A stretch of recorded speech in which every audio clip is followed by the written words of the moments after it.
வீட்டிலே பன்னீர் சாண்ட்விச் பண்ணலாமா? அது ரொம்ப ஈஸியாக. வாங்க ரெசிபிக்குள்ளே போகலாம். இதுக்கு நான் 2 முட்டை, 5 பல் பூண்டு, ஒரு வரமிளகாவை இட்லி பானையில் வேக வச்சுருக்கேன்.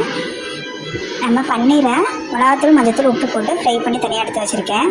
நம்ம வேக வச்ச பூண்டு, மிளகா, முட்டை எல்லாம் வெந்ததுக்கப்புறம் ஒரு பிளெண்டர் ஆர் மிக்ஸி ஜாரில் போட்டு ஒரு 1/4 டம்ளர் பால், 2 ஸ்லைஸ் சீஸ் சேர்த்து நல்லா ஃபைன் பேஸ்ட்டாக அரைச்சி எடுத்துக்கலாம்.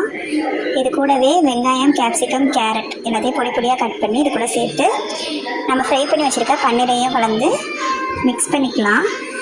இது வரைக்கும் நம்ம சால்ட் எதுவுமே சேர்க்கலை.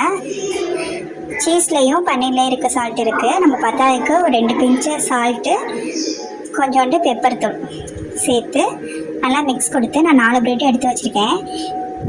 ஸ்டஃபிங்லாம் வந்து ஒரு ப்ரெட்டில் எல்லா உரமும் படுற மாதிரி நல்லா ஸ்டஃபிங்லாம் தேய்ச்சிட்டு நம்ம 4 ஓரத்துலேயும் கீழே வந்து லீக் ஆகாத மாதிரி மேலே நல்லா ஒரு ப்ரெஸ் கொடுத்து நம்ம தோசைக்கல் இல்லைன்னா சாண்ட்விச் ஃபேனில் போட்டு ஃப்ரை பண்ணிக்கலாம். நான் இன்னொரு ப்ரெட்டில் இதே மாதிரி செஞ்சு காமிச்சிருக்கேன். நல்லா ஸ்டஃபிங் ஃபில்டாக வச்சுட்டு 4 ஓரத்துலேயும் லீக் ஆகாத மாதிரி நல்லா ஒரு ப்ரெஸ் கொடுத்து நம்ம தோசைக்கல்லி போட்டு 2 பக்கமும் நல்லா கிறிஸ்பியாக ஃப்ரை பண்ணுற மாதிரி ஃப்ரை பண்ணி எடுத்தோம்னா சூப்பரான சாண்ட்விச் ரெடி.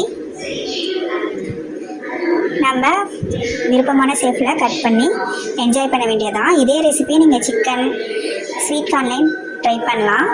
நீங்கள் சிக்கனில் ட்ரை பண்ணுறதா இருந்தால் நம்ம முட்டை வேக வைக்கிறோம்ல இட்லி பண்ணல, அதிலே வந்துட்டு சிக்கனை வாஷ் பண்ணி அதில் வேக வச்சுக்கலாம். அதே மாதிரி ஸ்வீட் கார்னையும் நீங்கள் தனியாக வேக வச்சு இது கூட உதுத்து ஆட் பண்ணிக்கலாம். ரொம்பவே சூப்பராக கிறிஸ்பியாக இருக்கும். இது பெரியவங்க சின்னவங்க எல்லாருக்குமே ரொம்ப பிடிக்கும். இந்த மாதிரி ஈஸி ரெசிபிஸ்க்கு நம்ம நியூ குயிக் சேனலை ஃபாலோ பண்ணிக்கோங்க. ஷேர் பண்ணுங்கள், லைக் பண்ணுங்கள், கமெண்ட் பண்ணுங்கள். நெக்ஸ்ட் வீடியோவில் பார்க்கலாம். ஓகே, பாய்.